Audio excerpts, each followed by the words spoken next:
Welcome to Life After Loss with Louisa Smith and Pat Panetta. Great to be here. We're back. Life After Loss for Griefline and the Chief Marketing Officer from Griefline, Louisa Smith, is here. Hi, Lou. Hi, Pat. Nice to be here. Good to be back again. Now, it's all about having courageous conversations, taking the stigma away from grief.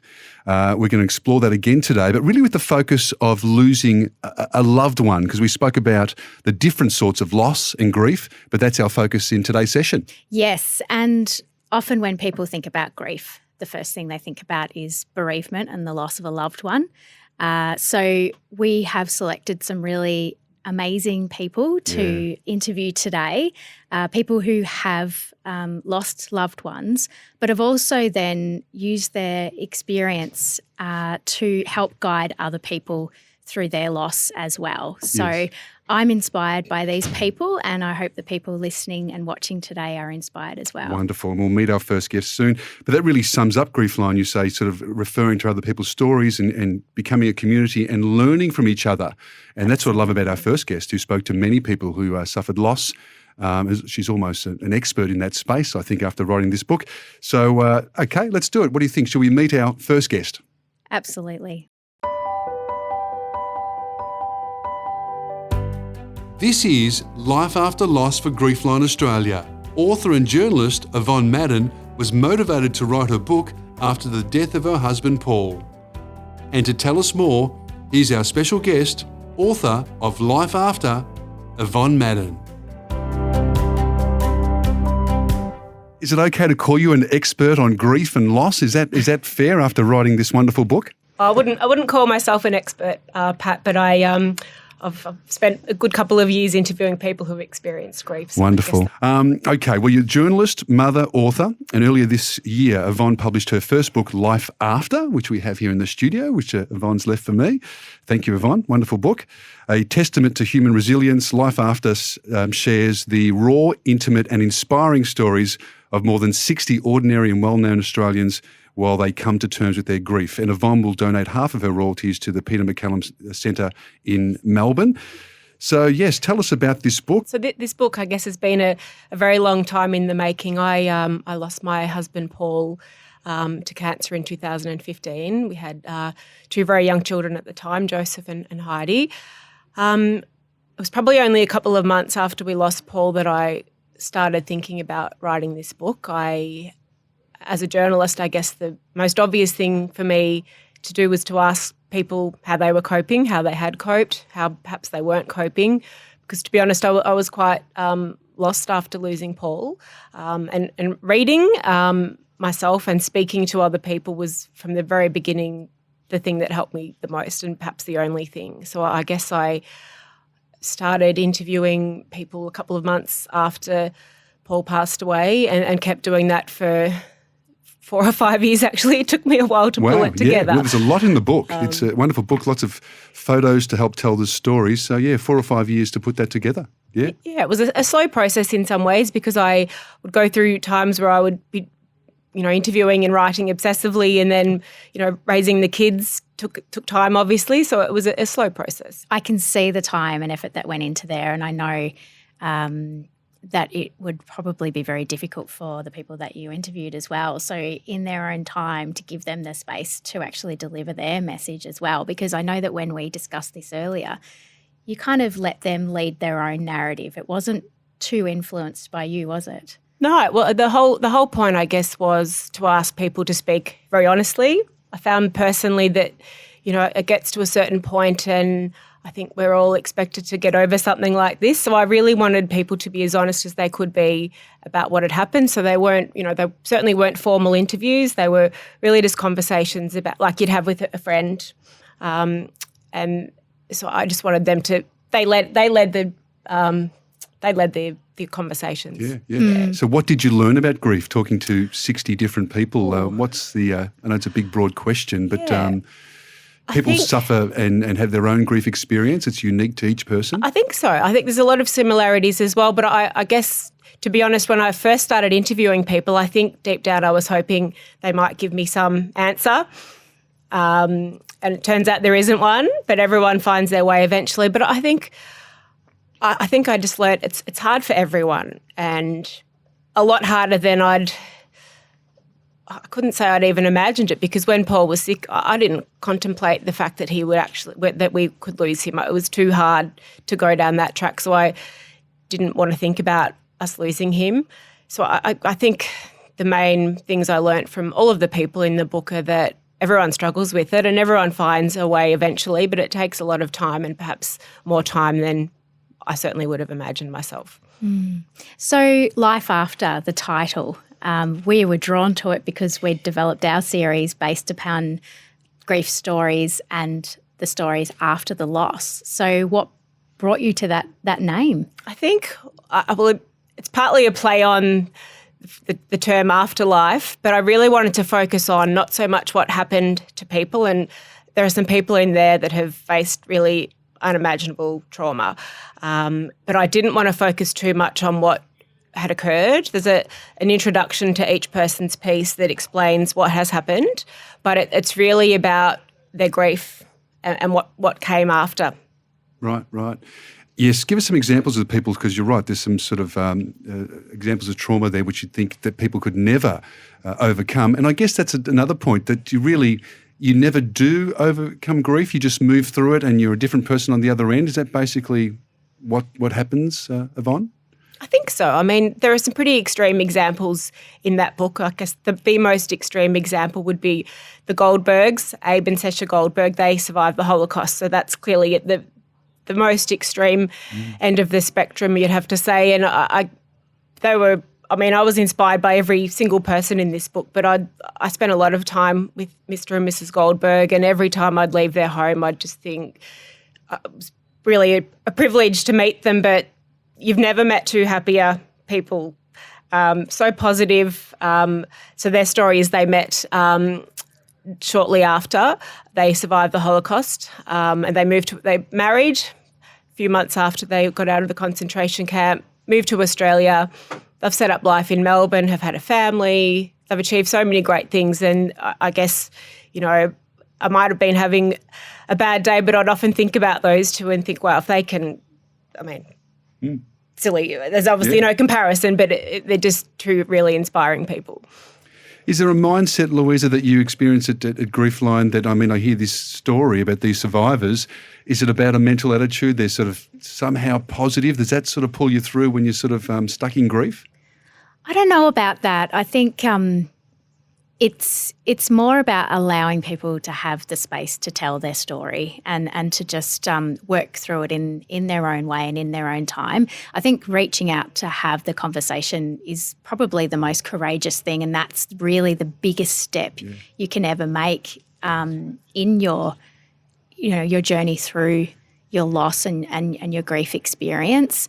And that's why I was so drawn to Evonne's book, because what we see on the helpline is how inspired people are to move forward once they just start talking about it. It's when you bottle it up and you don't share and you keep it to yourself that could potentially manifest into something a lot more serious, and that's how potentially you can get stuck in your grief. Yes. So when you read this book and you hear all the different stories, and there's, not all the stories have the fairy tale ending. It is very, very difficult for very many people, but they're all brave enough to speak to Evonne about their story, and that may or may not have been cathartic for them. But what I've drawn from the pages is that many of them hadn't spoken to anyone before they spoke to Evonne about their loss. So I wonder how they are today.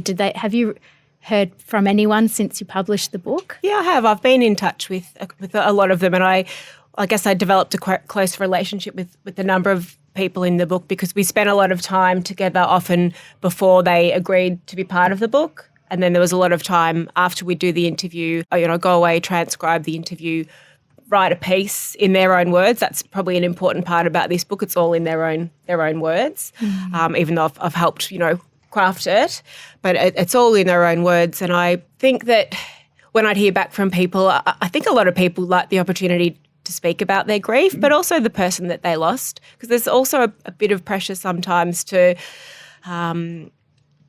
leave that person behind a little bit. Yeah. Why do we do that why don't we talk about grief more? Because it's it's what's coming, the realisation for me doing this series. I mean, it's as simple as talking about it and not pretending it doesn't exist. So why do we, and you spoke to people from different cultural backgrounds in your book as well, so do different societies and cultures handle grief differently? Should we talk about it more? I think so. That is a theme that's popped up in this book, and like I said, I certainly wouldn't claim to be an expert on this topic, but that's one reason why I interviewed a grief and trauma specialist in this book, Mikhail de Willoughby. She has had some very big losses in her life personally, but she has interviewed hundreds or thousands of people, not interviewed, but just had therapy with a huge number of people. And her comment was that we don't do grief well in Australia. She finds that there is pressure to move on, and whether that's, I think it's an external pressure, but also an internal one. I remember myself thinking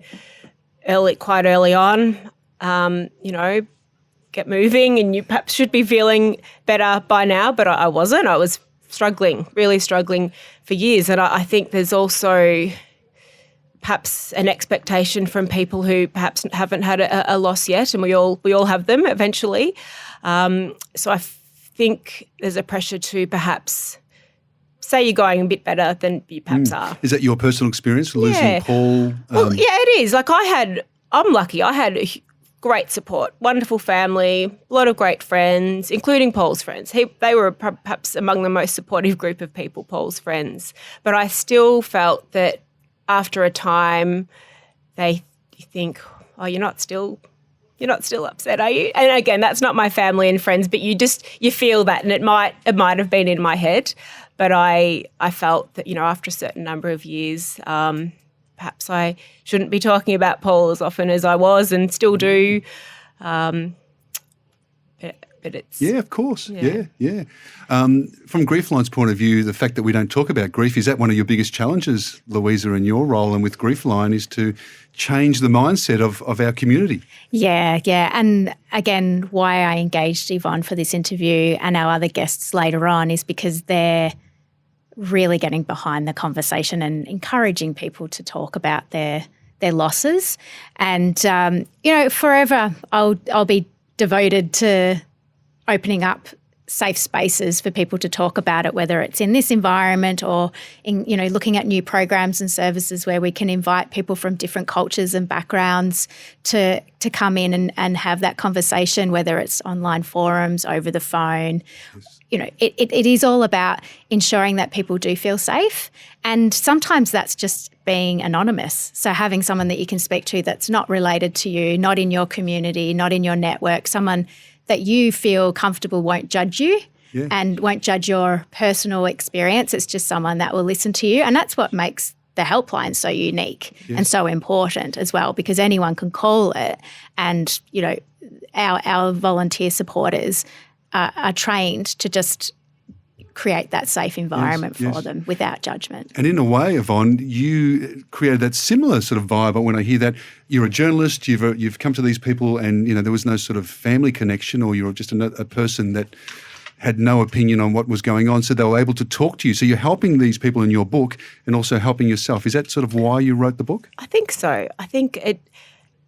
I hope it did help. I think, as I said before, I think a lot of people perhaps were just relieved to talk about it, and I think it does help that I was a stranger to almost all of these people. So it's sometimes easier to relate to people that don't know you and the intimate details of your life. But just with what you said before, Louisa, one of the very first things I did after Paul passed away was I joined a group, and it was for other people who had lost their partner at a young age, and I couldn't wait to get there every month or however often we met, but it was just a really comforting place to be. Yes.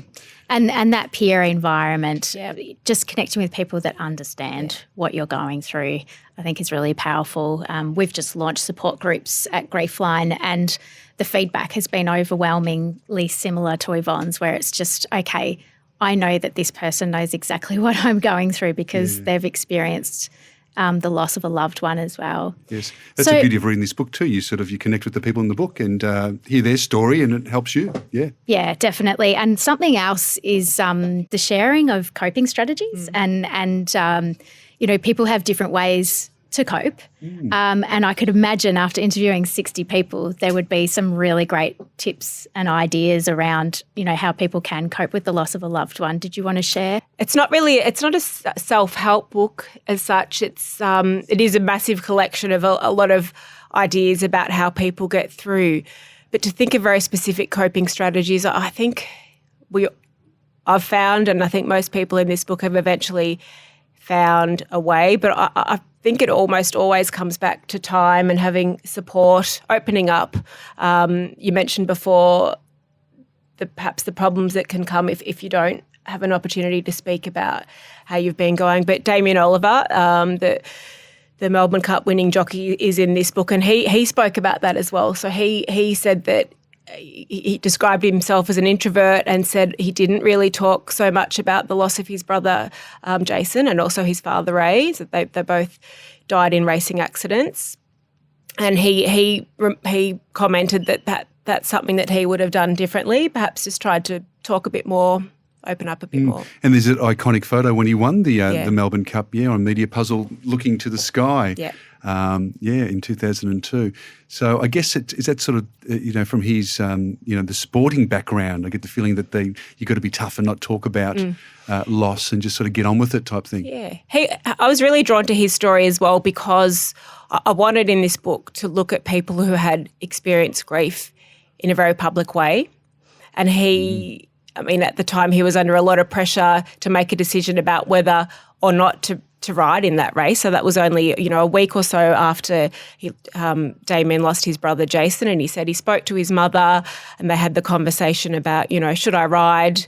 And the consensus was, of course, I've got to ride. That's exactly what my brother would want to do. But I couldn't really imagine the pressure that I guess as a jockey you would be anyway on that day, but just the glare and that spotlight on him that day. But he said he felt some comfort, that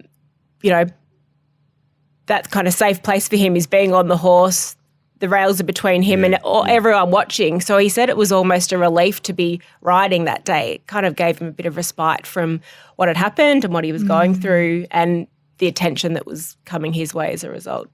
And that reminds me as well about Archie Roach's story and how he lost his wife and then the very next day he had to perform. Well, he didn't have to, but he chose to perform, and how lifted up he was by the response of the crowd when he did go ahead with the performance. And I just I think that everyone, again, has their own way of coping, and for these people who are athletes or performers, that maybe through their work, that's when they find the catharticism. Yes. I think also there's even a level just of simple distraction, I think, as well sometimes.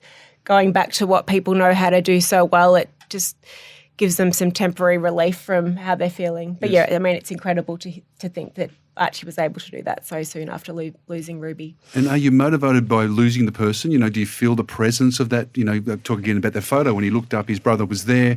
Do you feel when writing this book, Paul sort of had a hand in writing the book, your husband? So is there a bit of that too, that you feel the energy of the one you've lost and you do it for them as well? I feel that more, I guess, when I'm raising our kids, Joseph and Heidi. I feel like he's there with me in some kind of way. I often think if I'm, trying to work out what to do with some, parenting thing, and I often think, what would Paul do? What would Paul say? So I feel like he's helping and there with me in that way. Not really in anything beyond that, but I just like to think about what he'd do.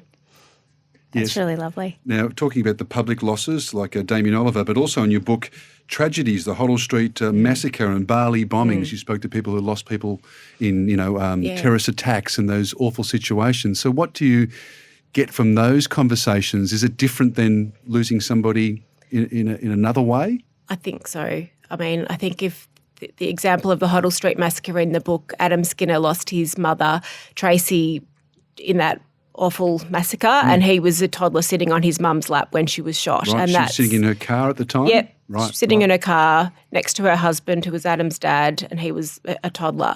And Adam was really great to speak to because he was so very open about the challenges he's faced throughout his life. So he's someone that he's had to grow up hearing the name Julian Knight on the news every. But he refused to use the name. He doesn't. He doesn't use that man's name, but he's still had to. The anniversaries, and I think he's a really good example of someone who. We all see these tragedies on the news, and the next day we're onto something else. Yeah. But this, and if they're a big event like this, they're revisited for anniversaries, but this is something that's with these people every single day. We all move on, the news cycle moves on, but these big events are really life-changing. On the other end of the spectrum, there's people like Walter McCack. How did you feel talking to someone like Walter and what he'd been through? So Walter, as we know, lost his wife and two daughters in the Port Arthur massacre. Not long after that, he actually wrote to Prime Minister John Howard at the time asking for law reform, really, around guns. And he was successful in doing that, and the laws around guns were changed not long after. But he's also set up the Alana and Madeline Foundation, which it's quite broad what that organisation does, but it really aims to protect children from violence. So that includes, things as extreme as what his family experienced, but it's also things like cyber safety. There's various programs in schools across the country and perhaps even overseas. So he's just worked very hard on a number of fronts to protect children from what his own children had to go through. He's the last person in the book, so I wanted to finish with his words because to find a way what he went through or way through what he went through and to achieve what he's achieved and to be as positive as he is, I thought that was a really nice way to finish the book because it's, I don't think any of us can imagine what he's gone through, but all these years later he's doing well and was happy to speak in this book he wanted to help other people who are struggling with grief themselves. So were you struck by that? Some people who use the pain and they've grown through it and they've, as you say, created another life, or I guess you're different after the experience versus those who weren't able to get through it. Is that something that struck you when talking to so many people? Yeah, I think so. I mean, I guess I wouldn't really compare any of the people in the book because I think everyone was really honest and very open, but I haven't really drawn any conclusions about who's done it better or everyone's got very different situations. But it was just really interesting to hear from all of them. And what we know with Griefline and the work that we do is that what happens in your life up to that point of your loss also influences the way that you grieve as well. So and that's why everyone's experience is so different because everyone's lifestyle, culture, religion is different. So and their family situation as well, their socio-economic situation, demographics come into play here. So how their life was up until that point can influence the way that they grieve once they've experienced a loss as well. And there can be lots of other losses that occurred in their life before that time that can really compound their grief experience.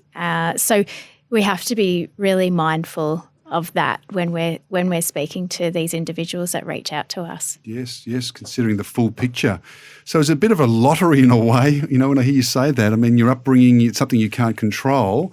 So you just sort of you've wired a certain way or programmed a certain way, and grief affects us all, so we need to sort of deal with it. So I guess from Griefline's point of view, sometimes you have to untangle that background or that history to ensure people can get through it. Absolutely. Yeah.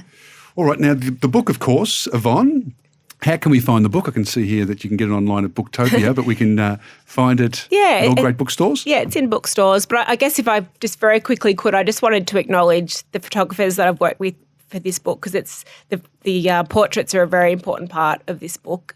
It wouldn't have become a book without them, actually. And so that's Lisa Leake, Penny Stevens and Martin Philby, and also the designer, Anita. Great photos. I think that's, and Lou's got a copy of the book, of course. Yeah, it sort of helps tell the story. So wonderful photographer. The name again? Three of them, actually. So Lisa Leake, Penny Stevens and Martin Philby, and also the designer, Anita Lazell. There you are. Thank you. Life After, Evonne Madden. And no matter how tough or horrible your grief experience is, Lou, you can get through it and connect with life after loss. Yeah. It's just like everything else in life. It is a choice, and it is up to you. And the best step you can ever take is to reach out and speak to someone. Life After Loss for Grief Line with Evonne Madden, and Life After is the book. And thank you so much for your time. We all experience grief and loss. We don't need to go through it alone. Griefline offers free counselling and support, holding space for you to be heard without judgment or labels.